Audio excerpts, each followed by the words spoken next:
Hello, it's January 28th, and we're going to be reading Exodus 34, verse 29 through verse 37. All right, let's get started. Now it was so, when Moses came down from Mount Sinai, and the two tablets of the testimony were in Moses' hand when he came down from the mountain, that Moses did not know that the skin of his face shone while he talked with him.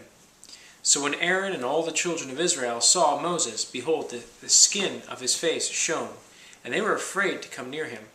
Then Moses called to them, and Aaron and all the rulers of the congregation returned to him. And Moses talked with them. Afterward, all the children of Israel came near, and he gave them as commandments all that the Lord had spoken with him on Mount Sinai. And when Moses had finished speaking with them, he put a veil on his face. But whenever Moses went in before the Lord to speak with him, he would take the veil off until he came out, and he would come out and speak to the children of Israel whatever he had been commanded. And whenever the children of Israel saw the face of Moses, that the skin of Moses' face shone, then Moses would put the veil on his face until he went in to speak with him. Chapter 35. Then Moses gathered all the congregation of the children of Israel together and said to them, These are the words which the Lord has commanded you to do. Work shall be done for 6 days, but the seventh day shall be a holy day for you, a Sabbath of rest to the Lord. Whoever does any work on it shall be put to death. You shall kindle no fire throughout your dwellings on the Sabbath day. And Moses spoke to all the congregation of the children of Israel, saying, This is the thing which the Lord commanded, saying, Take from among you an offering to the Lord. Whoever is of a willing heart, let him bring it as an offering to the Lord, gold, silver, and bronze, blue, purple, and scarlet thread, fine linen, and goat's hair, ram skins dyed red, badger skins, and acacia wood, oil for the light, and spices for the anointing oil, and for the sweet incense, onyx stones, and the stones to be set in the ephod and in the breastplate. All who are gifted artisans among you shall come and make all that the Lord has commanded: the tabernacle, its tent, its coverings, its clasps, its boards, its bars, its pillars, and its sockets, the ark and its poles, with the mercy seat, and the veil of the covering, the table and its poles, all its utensils, and the showbread. Also the lampstand for the light, its utensils, its lamps, and the oil for the light, the incense altar, its poles, the anointing oil, the sweet incense, and the screen for the door at the entrance of the tabernacle, the altar of the burnt offering with its bronze grating, its poles, all its utensils, and the laver and its base, the hangings of the court, its pillars, their sockets, and the screen for the gate of the court, the pegs of the tabernacle, the pegs of the court, and their cords, the garments of the ministry for the ministering to the holy place, the holy garments for Aaron the priest, and the garments of his sons to minister as priests. And all the congregation of the children of Israel departed from the presence of the Lord of Moses. Then everyone came whose heart was stirred, and everyone whose spirit was willing, and they brought the Lord offering for the work of the tabernacle of meeting, for all its service, and for the holy garments. They came, both men and women, as many as had a willing heart, and brought earrings and nose rings, rings and necklaces, all jewelry of gold, that is, every man who made an offering of gold to the Lord, and every man with whom was found blue, purple, and scarlet thread, fine linen, and goat's hair, red skins of rams, and badger skins, brought them. Everyone who offered an offering of silver or bronze brought the Lord's offering. And everyone with whom was found acacia wood for any work of the service brought it. All the women who were gifted artisans spun yarn with their hands, and brought what they had spun, of blue, purple, and scarlet, and fine linen. And all the women whose hearts stirred with wisdom spun yarn of goat's hair. The rulers brought onyx stones, and the stones to be set in the ephod and in the breastplate, the spices and the oil for the light, for the anointing oil, and for the sweet incense. The children of Israel brought a free will offering to the Lord, all the men and women whose heart were willing to bring material for all kinds of work, which the Lord, by the hand of Moses, had commanded to be done. And Moses said to the children of Israel, See, the Lord has called by name Bezalel, the son of Uri, the son of Hur, of the tribe of Judah, And he has filled him with the Spirit of God, in wisdom and understanding, in knowledge and all manner of workmanship, to design artistic works, to work in gold and silver and bronze, in cutting jewels for the setting, in carving of wood, and to do work in all manner of artistic workmanship. And he has put in his heart the ability to teach, in him and Aholiab, the son of Ahisamach, of the tribe of Dan. He has filled them with the skill to do all manner of work of the engraver and the designer, and the tapestry maker, in blue, purple, and scarlet thread, and fine linen, and of the weaver, those who do every work, and those who design artistic works, and Bezalel, and Aholiab, and every gifted artisan in whom the Lord has put wisdom and understanding, to know how to do all manner of work for the service of the sanctuary, shall do according to all that the Lord has commanded. This is chapter 36. Then Moses called Bezalel and Aholiab, and every gifted artisan in whose heart the Lord had put wisdom, every one whose heart was stirred, to come and do the work. And they received from Moses all the offering which the children of Israel had brought for the work of the service of making the sanctuary. So they continued bringing to him freewill offerings every morning. Then all the craftsmen who were doing all the work of the sanctuary came, each from the work he was doing. And they spoke to Moses, saying, The people bring much more than enough for the service of the work which the Lord commanded us to do. So Moses gave a commandment, and they caused it to be proclaimed throughout the camp, saying, Let neither man nor woman do any more work for the offering of the sanctuary. And the people were restrained from bringing. For the material they had was sufficient for all the work to be done, indeed, too much.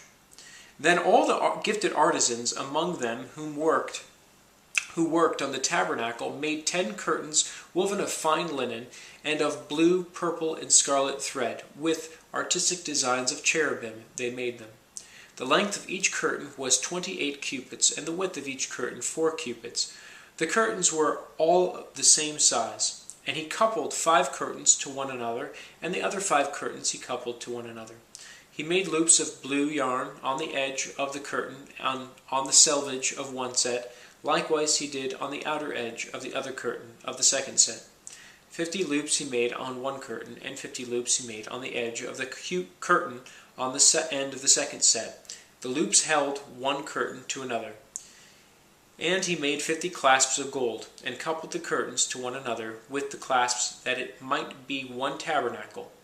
He made curtains of goat's hair for the tent over the tabernacle. He made 11 curtains. The length of each curtain was 30 cubits, and the width of each curtain 4 cubits. The 11 curtains were of the same size. He coupled 5 curtains by themselves and 6 curtains by themselves, and he made 50 loops on the edge of the curtain that is outermost in one set, and 50 loops he made on the edge of the curtain of the second set. He also made 50 bronze clasps to couple the tent together, that it might be one. Then he made a covering for the tent of ram skins dyed red, and a covering of badger skins above that. For the tabernacle he made boards of acacia wood standing upright. The length of each board was 10 cubits, and the width of each board a cubit and a half. Each board had 2 tenons for binding one to another. Thus he made for all the boards of the tabernacle. And he made boards for the tabernacle, 20 boards for the south side. 40 sockets of silver he made to go under the 20 boards, 2 sockets under each of the boards for its 2 tenons. And for the other side of the tabernacle, the north side, he made 20 boards, and there 40 sockets of silver, 2 sockets under each of the boards. For the west side of the tabernacle he made 6 boards. He also made 2 boards for the 2 back corners of the tabernacle, and they were coupled together. They were coupled at the bottom and coupled together at the top by one ring. Thus he made both of them for the 2 corners. So there were 8 boards and their sockets, 16 sockets of silver, 2 sockets under each of the boards. He made bars of acacia wood, 5 for the boards on one side of the tabernacle, 5 bars for the boards on the other side of the tabernacle, and 5 bars for the boards of the tabernacle on the far side westward. And he made the middle bar to pass through the boards from one end to the other. He overlaid the boards with gold, made their rings of gold to be holders for the bars, and overlaid the bars with gold. And he made a veil of blue, purple, and scarlet thread, and fine woven linen. It was worked with an artistic design of the cherubim. He made for it 4 pillars of acacia wood, and overlaid them with gold, with their hooks of gold, and he cast 4 sockets of silver for each for them. He also made a screen for the tabernacle door, of blue, purple, and scarlet thread, and fine woven linen, made by a weaver, and its 5 pillars with their hooks, and he overlaid their capitals and their rings with gold, but their 5 sockets were bronze. Chapter 37. Then Bezalel made the ark of acacia wood. 2½ cubits was its length, 1.5 cubits its width, and 1.5 cubits its height. He overlaid it with pure gold, inside and outside, and made a molding of gold all around it. And he cast for it 4 rings of gold, to be set in its 4 corners, 2 rings on one side and 2 rings on the other side of it. He made poles of acacia wood, and overlaid them with gold. And he put the poles into the rings at the sides of the arks to bear the ark. He also made a mercy seat of pure gold. 2½ cubits was its length, and 1.5 cubits was its width. He made 2 cherubim of beaten gold. He made them of one piece at the 2 ends of the mercy seat, 1 cherub at one end on this side, and the other cherub at the other end on that side. He made the cherubim at the 2 ends of one piece with the mercy seat. The cherubim spread out their wings above and covered the mercy seat with their wings. They faced one another. The faces of the cherubim were toward the mercy seat. He made the table of acacia wood. 2 cubits was its length, 1 cubit its width, and 1.5 cubits its height. He overlaid it with pure gold, and made a molding of gold all around it. He also made a frame of a handbreadth all around it, and made a molding of gold for the frame all around it. And he cast for it 4 rings of gold, and put the rings on the 4 corners that were at its 4 legs. The rings were close to the frame, as holders for the poles to bear the table. And he made the poles of acacia wood to bear the table, and overlaid them with gold. He made of pure gold the utensils which were on the table, its dishes, its cups, its bowls, and its pitchers for pouring. He also made for the lampstand of pure gold, of hammered work. He made the lampstand, its shaft, its branches, its bowls, its ornamental knobs, and its flowers were of the same piece. And 6 branches came out of its sides, 3 branches of the lampstand out of one side, and 3 branches of the lampstand out of the other side. There were 3 bowls made like almond blossoms on one branch, with an ornamental knob and a flower, and 3 bowls made like an almond blossoms on the other branch, with an ornamental knob and a flower, and so for the 6 branches coming out of the lampstand. And on the lampstand itself were 4 bowls made like almond blossoms, each with its ornamental knob and a flower. There was a knob under the first 2 branches of the same, a knob under the second 2 branches of the same, and a knob under the third 2 branches of the same, according to the 6 branches extending from it. Their knob and their branches were of one piece. All of it was of one hammered piece of pure gold. And he made its 7 lamps, its wick trimmers, and its trays of pure gold. Of a talent of pure gold he made it, with all its utensils. He made the incense altar of acacia wood. Its length was 1 cubit, its width 1 cubit. It was a square, and 2 cubits was its height. Its horns were of one piece with it. And he overlaid it with pure gold, its top, its sides all around, its horns. He also made for it a molding of gold all around it. He made 2 rings of gold for under its molding, by its 2 corners on both sides, as holders for the poles with which to bear it. And he made the poles of acacia wood, and overlaid them with gold. He also made the holy anointing oil, and the pure incense of sweet spices, according to the work of the perfumer. Whew. We got through that. Now turn it next time. Until then.